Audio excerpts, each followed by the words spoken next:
আসসালামু আলাইকুম। আজ আমরা দেখব কিভাবে আলাদা ভিলানের সাহায্যে internet, GGC, FNA, BDIX receive করা যায়। আমি ধরুন আইআইজি থেকে ব্যান্ডউইথ কিনেছি, ছোট একটি আইএসপি শুরু করব। প্রথম দিনে আমাকে যে কনফিগারগুলো করতে হবে সেটা হচ্ছে যে পোর্টে আমি আইআইজি কেবল লাগিয়েছি সেখানে আমি 4টি ভিলান তৈরি করব। Internet, GGC, FNA, BDIX. আলাদা ভিলানগুলিতে আইআইজির দেওয়া আইপিগুলি অ্যাড করব। এরপর বিজিপি কনফিগার করব। এরপর 4টি নেট রুল অ্যাড করব। এতে আমার ইন্টারনেট আলাদা রাস্তায় আসবে, জিজিসি, এফএনএ, বিডিআইএক্স আলাদা রাস্তায় আসবে। এই কনফিগারটি এখন আমরা দেখতেছি। আইআইজি আমাকে এই তথ্যগুলি দিয়েছে। কিছু ভিলান আইডি দিয়েছে, যেমন 600 ইন্টারনেটের জন্য, 601 জিজিসি, 602 এফএনএ, 603 বিডিআইএক্স এর জন্য এই ভিলানগুলি আমাকে দিয়েছে। এবং এই ভিলানগুলোর জন্য আইআইজি তাদের এন্ডে, তাদের রাউটারে প্রতিটা ভিলানে আলাদা আলাদা /30 আইপি বসিয়েছে এবং তারপরের আইপিগুলো আমাদেরকে দিয়েছে। যেমন তাদের রাউটারে ইন্টারনেট ভিলানের উপর 1060.1/30 অ্যাড করেছে, আমাকে দিয়েছে 1060.02/30। তাদের জিজিসি ভিলানে তারা অ্যাড করেছে 1060.05, আমাকে দিয়েছে 6। এফএনএ ভিলানে 1060.09, আমাকে দিয়েছে 10। বিডিআইএক্স ভিলানে 1060.013, আমাকে দিয়েছে 14। আমরা যারা আইপি সাবনেট মাস্ক ক্যালকুলেশন বুঝি তারা জানি /30 মধ্যে 4টি আইপি থাকে, প্রথমটি শেষেরটি বাদ যায়। ইউজেবল আইপিগুলির মধ্যে প্রথমটি আইআইজি ব্যবহার করেছে, দ্বিতীয় আইপিটি আমাকে দিয়েছে। আমাকে তারা একটি এএস নাম্বার দিয়েছে। আমার যদি পাবলিক আইপি থাকে, অ্যাপনিক থেকে নেওয়া আইপি থাকে, তাহলে আমার নিজস্ব এএস নাম্বার থাকবে, আর যদি না থাকে তারা আমাকে একটি প্রাইভেট এএস নাম্বার দেবে এবং তাদের এএস নাম্বারটিও আমাকে জানিয়ে দেবে। এরপর আমাকে 4টি নেট রুল অ্যাড করতে হবে। তো আমরা কনফিগারটি এখন করে দেখাচ্ছি। এখানে আমার মাইক্রোটিকের মধ্যে আইএজির কেবলটা আমি 1 নম্বর পোর্টে লাগিয়েছি। তো ভিলানগুলি আমি 1 নম্বর পোর্টের আন্ডারে তৈরি করব। ভিলানগুলি তৈরি করার জন্য আমি ইন্টারফেসে যাব, প্লাসে যাব, ভিলান সিলেক্ট করব। এখানে ভিলানের একটি নাম দেব। ভিলানের নামটি আইডি এবং কি পারপাস তৈরি করতেছি সেটা সহ দিলে আমাদের বুঝতে সহজ হবে। যেমন ভিলান 600 ইন্টারনেট, 600 ভিলানটি ইন্টারনেট পারপাস আমাকে দিয়েছে। নামের সাথে আইডি এবং পারপাস উল্লেখ থাকলে এটা একটা স্ট্যান্ডার্ড ফরম্যাট হবে। তো আইডিটি ভিলান আইডির ঘরে আমাকে অবশ্যই সঠিকভাবে লিখতে হবে। যেমন ইন্টারনেটের জন্য আমাকে দিয়েছে 600, এই আইডি ভুল করলে কোনোভাবেই আমরা ইন্টারনেট কানেকশন পাবো না। আইডিটি অবশ্যই সঠিক হতে হবে। ওকে করলাম। এটাকে কপি করে পরবর্তী ভিলানগুলো যদি করি তাহলে দ্রুত এবং নির্ভুলভাবে করা যাবে। কপি। পরবর্তী ভিলানটি হচ্ছে 601, এটি আমাকে দিয়েছে জিজিসি এর জন্য 601। আইডিটি অবশ্যই সঠিক হতে হবে, ইথার 1 এর আন্ডারে। কপি। 602 আমাকে দিয়েছে এফএন এর জন্য। আইডি এবং নাম আমরা নামের মধ্যে রাখবো। এখানে 602 আইডিটি সঠিকভাবে দেব। এরপরে লাস্ট ওয়ান 603 ফর বিডিআইএক্স। এখানে আইডিটি আমরা সঠিকভাবে দেব। এই জিজিসি, এফএনএ, বিডিআইএক্স আপনারা আমাদের পূর্ববর্তী টিউটোরিয়াল ভিডিওতে এর মিনিং কি, এটা কি পারপাস, এটা কি কাজে লাগে, এই তথ্যগুলি আমরা পূর্ববর্তী ভিডিওতে আলোচনা করেছিলাম। আইপি অ্যাড্রেসে গিয়ে তাদের দেওয়া আইপিগুলি এই ভিলানের উপর আমাদের অ্যাড করতে হবে। আগে যেমন আইএসপির দেওয়া আইপি আমরা ইথার 1-এ অ্যাড করতাম, এখন আইআইজির দেওয়া আইপিগুলি আমরা ভিলানের উপর অ্যাড করব। আমাকে দিয়েছে 2, আমি ইন্টারনেট ভিলানে 2 অ্যাড করব। আইপি অ্যাড্রেসে প্লাসে গেলাম, ইন্টারনেট ভিলানটা সিলেক্ট করলাম, 10.60.0.2/30। এই আইপিটি আমাকে ইন্টারনেট ভিলানের জন্য দিয়েছে। আমি তাদের দেওয়া আইপিটি ব্যবহার করব। আমার ইচ্ছা মতো যে কোনো আইপি বসালে ইন্টারনেট আপ হবে না। এটাকে কপি করে যদি আমি পরবর্তী আইপিগুলি অ্যাড করি, আমাকে জিজিসি ভিলানের জন্য দিয়েছে 6, আমি ভিলানটি সিলেক্ট করলাম, অ্যাপ্লাই কপি। আমি কপি করেও কাজটি করতে পারি কিংবা প্লাসে ক্লিক করেও কাজটি করতে পারি। কপি করলে নির্ভুল এবং দ্রুত হবে, তাই আমি কপি করতেছি। এফএনএ ভিলানের জন্য 10 দিয়েছে এবং বিডিআইএক্স ভিলানের জন্য 14 দিয়েছে। যে আইপিগুলি আমাকে দিয়েছে আমি হুবহু সেই আইপিগুলি অ্যাড করলাম। এগুলো আমাদের ইচ্ছা মতো অ্যাড করার সুযোগ নেই।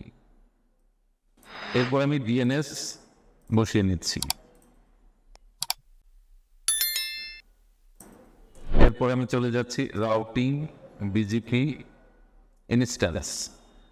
আইআইজির দেওয়া তথ্য মোতাবেক আমার এস নাম্বার হচ্ছে 65,103।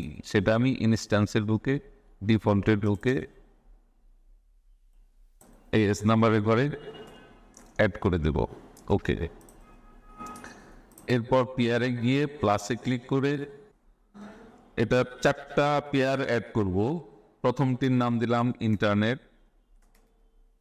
রিমোট অ্যাড্রেস আমাকে দিয়েছে 2, আদার এন্ডের আইপি 1। রিমোট অ্যাড্রেস হচ্ছে আদার এন্ডের আইপি 10.60.0.1। আদার এন্ডের আইপি আমাকে রিমোট অ্যাড্রেসের ঘরে ব্যবহার করতে হবে।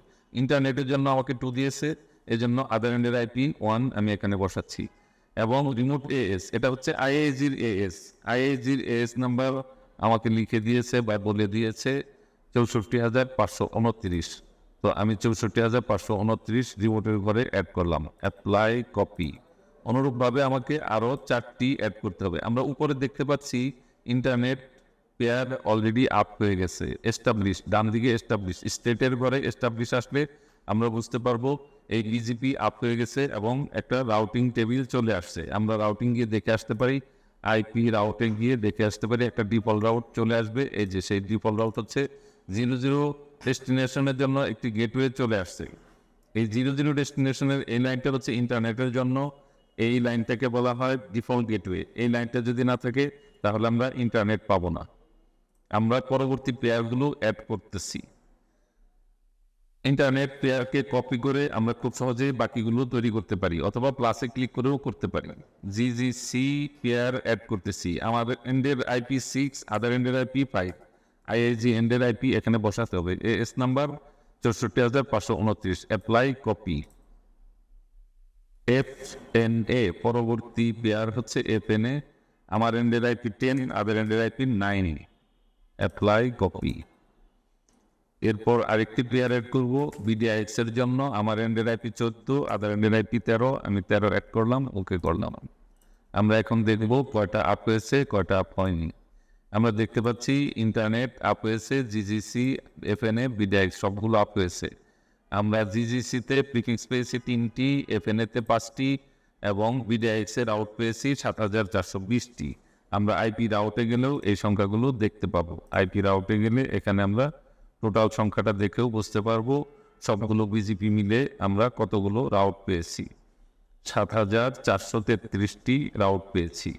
এখানে 00 ডেস্টিনেশনের জন্য যেটা ডিফল্ট রাউট সেটা হচ্ছে ইন্টারনেটের জন্য, আর জিজিসিতে আমরা 3টি লাইন পেয়েছি। এই 3টি প্রিফিক্স হচ্ছে জিজিসি ক্যাশ সার্ভারের, এবং ফেসবুকের জন্য আমি 5টি প্রিফিক্স পেয়েছি। এগুলো হচ্ছে আমাদের ফেসবুকের ক্যাশ সার্ভারের আইপি, বাকিগুলো হচ্ছে বিডিআইএক্স এর। এটা দেখেও আমরা বুঝতে পারছি যে আমাদের রাউটিং খুব সুন্দরভাবে কমপ্লিট হয়েছে। এরপর আমরা নেট রুল অ্যাড করব। আইপি, ফায়ারওয়াল, নেটে গিয়ে আগে আমরা শুধু প্লাসে ক্লিক করে অ্যাকশন মাস্ক করে দিতাম। এখন আমাদের আউট ইন্টারফেস হিসেবে 4টি ভিলান দেখাই দিতে হবে। আউট ইন্টারফেসের ঘরে আমি প্রথমে ইন্টারনেট দেখাই দিচ্ছি। Apply copy. এরপরে কপি করলে কাজটি দ্রুত হবে এবং সহজ হবে। এরপরে জিজিসি ভিলান দেখায়, অ্যাপ্লাই কপি। এরপরে এফএনএ ভিলান দেখায়, অ্যাপ্লাই কপি। আর একটি সেটা হচ্ছে বিডিআইএস। ওকে ওকে ওকে ওকে। আমরা 4টা মাস্কোডিং রুল অ্যাড করলাম যেখানে আউট ইন্টারফেস ভিলানগুলো দেখানো আছে। এই পৃথকভাবে ভিলানের সাহায্যে আপ করার উদ্দেশ্য হচ্ছে আমরা যখন আইআইজির কাছ থেকে ব্যান্ডউইথ কিনি তখন আমরা এইভাবে কন্ট্যাক্ট করি যে আমার ইন্টারনেট লাগবে 100 MB, জিজিসি লাগবে 200 MB, এফএনএ 200, বিডিআইএক্স 100, এরকম আমরা ভিন্ন ভিন্ন ভলিউম কিনে থাকি। আর এগুলোর প্রাইস অনেক ডিফারেন্ট। যেমন ইন্টারনেট হতে পারে 300 থেকে 350, জিজিসি হতে পারে 10 টাকা থেকে 25 টাকা, এফএনএ হতে পারে 15 টাকা থেকে 40 টাকা, এরকম আশেপাশে। মিডিয়া এক্স হতে পারে 10 টাকা থেকে 50 টাকা অথবা ফ্রি। তো যেহেতু দামের পার্থক্য অনেক বেশি, সেহেতু আমরা এগুলা এক ইথারের মাধ্যমে বা এক ভিলানের মাধ্যমে কখনোই রিসিভ করি না। আর এগুলা একসাথে রিসিভ করলে আমরা বুঝতে পারবো না আমাদের কোনটা শর্টেজ আছে, কোনটা অযথা আইডেল পড়ে আছে। তো যখন আমাদের এফএনএ টাইট হয়ে যাবে, ফিল আপ হয়ে যাবে, তখন আমরা এফএনএ বাড়াতে পারবো। যখন আমাদের ইন্টারনেট ফিল আপ হয়ে যাবে, আমরা ইন্টারনেট বাড়াতে পারবো। এবং এই মুহূর্তে ইন্টারনেট কত যাচ্ছে, এফএনএ, ফেসবুক, জিজিসি কোনটা কতটুকু যাচ্ছে, সেটা আমরা ইলানের উপরে ডান দিকে ডাটা সেন্ড রিসিভ দেখে বুঝতে পারবো যে আমরা 100 এমবি কিনেছি, আমার হয়তো 80 এমবি 90 এমবি ইউজ হচ্ছে, কিংবা সন্ধ্যার সময় হয়তো আমার 100 এমবি ফুল হয়ে যাচ্ছে। এটা বিলান আলাদা থাকলেই বোঝা যাবে, এছাড়া বোঝা যাবে না। এর জন্যই আমরা আলাদা বিলানের সাহায্যে আলাদাভাবে এগুলা রিসিভ করে থাকি বিজিপির মাধ্যমে। এখানে বিজিপি না করে এগুলো আমরা স্ট্যাটিক রাউট দিয়েও কমপ্লিট করতে পারি। যেহেতু বিডিআইএক্স এর রাউট সংখ্যা অনেক বেশি, সেহেতু বিডিআইএক্সটা আমাদের অবশ্যই বিজিপি করা উচিত। আর এফএনএ জিজিসি যেহেতু লাইন সংখ্যা কম, সেহেতু আমরা চাইলে ওগুলো বিজিপি না করে স্ট্যাটিক রাউট দিয়েও চালাতে পারি। কেউ কেউ অবশ্য স্ট্যাটিক রাউট দিয়ে চালাচ্ছে। এরপর আমরা দেখব বিভিন্ন ভিলানের উপর ব্যান্ডউইথ কমিয়ে দেওয়া, বাড়িয়ে দেওয়া। যেমন ইন্টারনেট 5 এমবি, আমি ইউটিউব দিতে চাচ্ছি 40 এমবি, ফেসবুক দিতে চাচ্ছি 40 এমবি, মিডিয়াএক্স দিতে চাচ্ছি 100 এমবি। আমরা এর পরবর্তী কোনো ভিডিওতে ব্যান্ডউইথ বিভিন্ন ভিলানের জন্য বিভিন্ন ধরনের ব্যান্ডউইথ কনফিগার দেখব ইনশাআল্লাহ।